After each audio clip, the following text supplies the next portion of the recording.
આજરોજ કોંગ્રેસના ઉમેદવારોની જનસંપર્ક યાત્રા દુમાળ ગામ ખાતેથી નીકળી વાઘોડિયા તાલુકાના વિવિધ ગામોમાં ફરી હતી।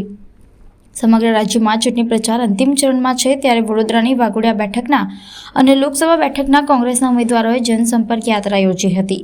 આ જનસંપર્ક યાત્રા દુમાળ ગામેથી નીકળી વાઘોડિયા તાલુકાના વિવિધ વિસ્તારોમાં ફરી હતી, જ્યાં ઉમેદવારોને બહોળો પ્રતિસાદ સાંપડી રહ્યો છે। વિધાનસભાના ઉમેદવાર કનુભાઈ ગોહિલ તેમજ લોકસભાના ઉમેદવાર જસપાલસિંહ પડિયાની જનસંપર્ક યાત્રામાં ગ્રામજનો દ્વારા મળતો આવકાર ઉમેદવારોને જીતનો વિશ્વાસ અપાવી રહ્યો છે। મીડિયાના માધ્યમથી કહેવા માગું છું કે ભાજપના કાર્યકરોને નમ્ર અપીલ કરું છું કે બોર્ડો તોડવાથી અને તોરણો તોડવાથી કોઈ ફરક પડતો નહીં। બોર્ડથી લોકો વોટ નહીં હારતા, લોકો પબ્લિક મતદારો પ્રેમથી વોટ હાલે છે।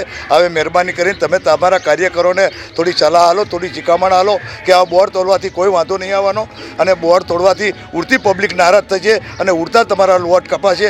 અમારે કોઈનું બોર્ડ તોડવું નહીં। અમે લોકશાહી ઢબે ગાંધી માર્ગે અમે ચાલી રહ્યા છે। અમે લોકોને હાથ જોડીને મત માગી રહ્યા છે, પણ તમે પણ અમારું અનુસરણ કરી અને તમે પણ પબ્લિક પાસે જાઓ। અંતે લોક ચુકાદો તો મતદારોએ હાલવાનો છે। આવી રીતે ચૂંટણીઓ ના લડાય, થોડું સલાહ અને સૂચન કોકની સોંપડી લો એવું મારી નમ્ર અપીલ છે। વાઘોડિયા વિધાનસભા મત વિસ્તારમાં આજે દુમાળથી અમે અમારી ફેરણી ચાલુ કરી છે।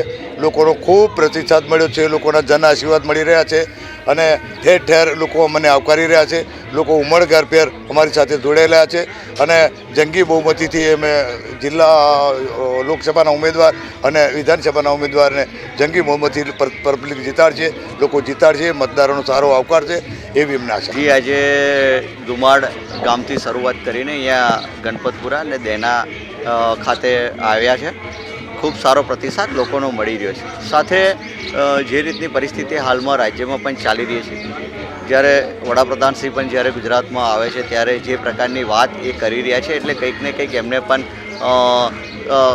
અંસાર આવી ગયો છે કે આ વખતે ગુજરાતની જનતા હોય કે દેશની જનતા હોય એ કંઈક આશ્ચર્યચકિત પરિણામ આપવા માટે જઈ રહી છે।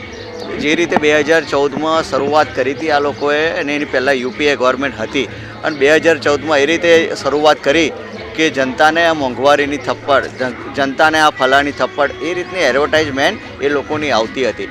મોંઘવારીના નામ પર 2014નું ઇલેક્શન લડવામાં આવ્યું, પરંતુ જે વાતને લઈને જનતા વચ્ચે એ લોકો ગયા ને, જનતાએ 10 વર્ષ સુધી જેમને જન આશીર્વાદ આપ્યા અને આ દેશની સત્તા જેમને સોંપી, એ લોકો દ્વારા જે મોંઘવારીની વાત કરવામાં આવી હતી, મોંઘવારી નાથવાની જે વાત કરવાની હતી એ વાત તો અલગ રહી ને, ઉપરથી જનતાને બેરોજગારીનો ભરડો હોય અને મોંઘવારી ખૂબ મજા મૂકી છે। એવી પરિસ્થિતિમાં દેશના અને રાજ્યના લોકોને મૂકી દીધા છે। ત્યારે આ વખતે સમગ્ર દેશ સહિત આપણા રાજ્યમાં પણ ખૂબ સારી સીટો કોંગ્રેસની આવવાની